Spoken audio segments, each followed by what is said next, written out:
حضرت فضیل بن ایاز بہت بڑے بزرگ گزرے۔ جوانی کا زمانہ تھا تو ایک خاتون سے آشنائی ہو گئی، محبت کا ربط قائم ہو گیا۔ تو ظاہرہ جوانی مستانی ہوتی ہے اور جنون کا ایک شعبہ کہا گیا ہے جوانی کو، اور پھر دل میں اس طرح کے رجحان پیدا ہو جائیں تو پھر وہ جنون کئی گنا بڑھ جاتا ہے۔ تو اس کے ساتھ وقت طے کیا اور اس کے ملنے کے لیے بے تابی کے ساتھ ان گھڑیوں کا، ان لمحوں کا انتظار کرنے لگے۔ خیر جب وہ وقت آیا تو اس کے گھر کی طرف چلے اور اس کے گھر کی دیوار پھلانگنے لگے تھے کہ ساتھ والے مکان سے کسی قاری قرآن کی تلاوت کی آواز کانوں میں پڑی، اور وہ پڑھ کیا رہا تھا، الم یان للذین آمنوا ان تخشع قلوبہم لذکر اللہ وما نزل من الحق۔ کیا اہل ایمان پہ وہ وقت نہیں آیا کہ ان کے دل اللہ کے ذکر اور اللہ کی یاد، اس کی محبت میں تڑپ اٹھیں اور وہ خوف خدا میں مبتلا ہو، اور جو نازل ہوا قرآن، اس قرآن کی محبت میں اس کے دل میں خشیت پیدا ہو؟ بس یہ کانوں میں پڑنے کی دیر تھی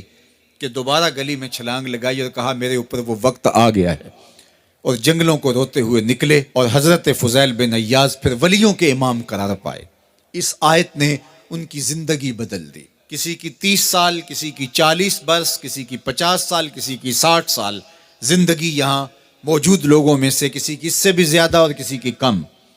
اس آیت کریمہ کو ذرا اپنے اوپر وارد کریں تو اللہ ہمیں نصیب کر دے کہ ہمارے دل تیرے خوف سے کانپ اٹھے اور تیری خشیت سے ہمارے دل لرز اٹھیں، اور قرآن کے ساتھ ہمارا ربط مضبوط اور مستحکم ہو جائے، اور ہم یہ اقرار کرتے ہوئے تیرے حضور حاضر ہو جائیں، مالک وہ وقت آ گیا ہے کہ ہمارے دل تیری یاد سے، تیری محبت سے، تیرے پیار سے مالا مال ہو گئے، اور اپنی باقی زندگی ہم تیرے پیار میں، تیری محبت میں اور تیری یاد میں بسر کریں گے۔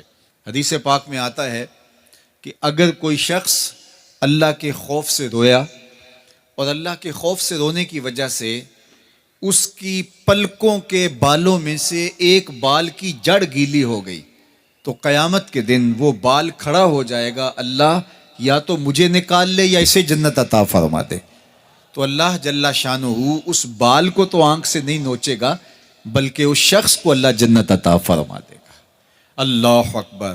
گناہ گار کی آنکھ کا پانی اللہ کے غصے کی آگ کو ٹھنڈا کر دیتا ہے، اس لیے ہمیں رونے کا کہا گیا، فَلْيَضْحَكُوا قَلِيلًا وَلْيَبْكُوا كَثِيرًا۔ اللہ اکبر! ارشاد فرمایا کہ تھوڑا ہنسا کرو، زیادہ رویا کرو۔ صحابہ کو ہنستے ہوئے دیکھا تو آقا کریم علیہ السلام نے فرمایا کہ تمہارے تک اللہ کی امان نہیں پہنچی اور تم ہنس رہے ہو۔ عرض کی حضور اس کا کفارہ؟ تو فرمایا اس کا کفارہ یہ ہے کہ جتنا ہنسے ہو اتنا ہی تمہیں رونا پڑے گا۔ میں اور آپ ذرا اپنی زندگی پر غور و تدبر کریں، ہماری زندگی میں ہنسنا زیادہ ہے یا رونا زیادہ ہے؟ سویر سے لے کر شام تک کہے زیادہ ہیں، ٹھٹھے زیادہ ہیں، مذاق زیادہ ہیں، لطیفے زیادہ ہیں، یا عبرتیں زیادہ ہیں؟ تفکر زیادہ ہے، تدبر زیادہ ہے، سوچ بچار زیادہ ہے، یاد الہی میں تڑپنا زیادہ ہے، آنکھوں سے یاد خدا میں بہنے والے آنسو زیادہ ہیں، یا غفلت سے پھوٹتے ہوئے کہے زیادہ ہیں؟ مجھے اور آپ کو اپنی زندگی کا ضرور محاسبہ کرنا چاہیے۔ ٹھٹھوں سے، مذاق سے ہماری مجلسیں بھرپور ہوتی ہیں۔ ہم دن میں جتنا ہنستے ہیں، کیا اس کا 10واں حصہ بھی ہم تنہائی میں بیٹھ کے اللہ کی یاد میں روتے ہیں؟ اگر ایسا ہے تو مبارک ہو، اور اگر ایسا نہیں ہے تو اللہ سے آنسو مانگو، اللہ سے درد مانگو، اس کی یاد میں رونا مانگو، اس کے ذکر میں تڑپنا مانگو، اس کی محبت میں بے تابیاں مانگو، آنسو مانگو، سسکیاں مانگو، تڑپنے پھڑکنے کی توفیق دے، دل مرتضیٰ سوز صدیق دے۔ اس کے حضور عرض کرو کہ مالک ہمیں تڑپ دے، ہمیں سوز و گداز دے، ہمیں کیف و سرور کی دنیا نصیب فرما دے، ہماری آنکھوں کو آنسوؤں کا جمال عطا کر دے۔ اور اگر ہماری آنکھوں میں آنسو نہیں ہیں، ہمارے پاس کہے ہیں، کہتے ہیں جو ہنستا ہوا گناہ کرے گا وہ روتا ہوا جہنم میں جائے گا، اور جس نے یہاں دکھ سہے، تکلیفیں سہی، آلام سہے، اس کے بدلے میں اللہ تعالیٰ اس کو وہاں راحتیں عطا فرمائے گا۔ فرمایا کہ مومن کے پاؤں میں کانٹا بھی چبھے تو اللہ جل شانہ اس کا صلہ بھی اس کو قیامت کے دن عطا فرمائے گا۔ تو یہ جو تفکرات ہیں، یہ جو دکھ آتے ہیں، یہ جو تکلیفیں آتی ہیں، مصائب آتے ہیں، مشکلات آتی ہیں، اذیتیں ہمیں پہنچتی ہیں، تو اس پر صبر کرنا چاہیے اور اللہ کا شکر ادا کرنا چاہیے کہ ہم ان مصائب سے گزر رہے ہیں، ان مشکلوں سے گزر رہے ہیں۔ اور اگر کسی شخص کی زندگی میں دکھ ہے ہی نہیں، سکھ ہی سکھ ہیں، تو پھر وہ سمجھے کہ وہ فتنے میں مبتلا ہے.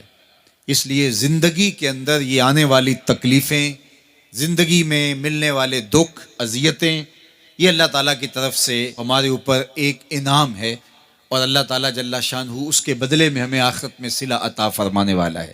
تو فرمایا رجل ذکر اللہ خالیا ففاضت عیناہ، وہ شخص جس نے تنہائی میں بیٹھ کے اللہ کا ذکر کیا، اللہ کو یاد کیا، اور پھر کیا ہوا؟ فرمایا اس کی آنکھوں سے آنسو ٹپکنے لگے. تو میرے اور آپ کے آقا و مولا نے فرمایا قیامت کے دن جب کوئی سایہ نہیں ہوگا، یاد الہی میں رونے والے کو اللہ اپنے عرش کا ٹھنڈا سایہ عطا فرما دے گا. تو یہ رونا بہت بڑی دولت ہے، یہ بہت بڑی سعادت ہے.